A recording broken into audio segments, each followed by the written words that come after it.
Hello guys, ito umuulan pero okay lang kasi nakahuli na tayo. Ito, pinahuli natin.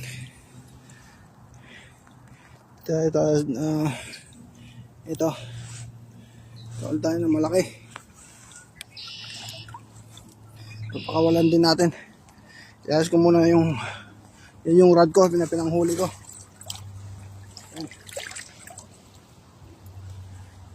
After 10 minutes fight,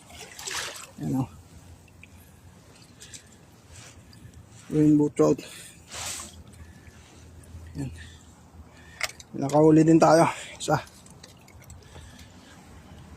Hindi natin pwedeng kunin yung spot kasi honey hole yan.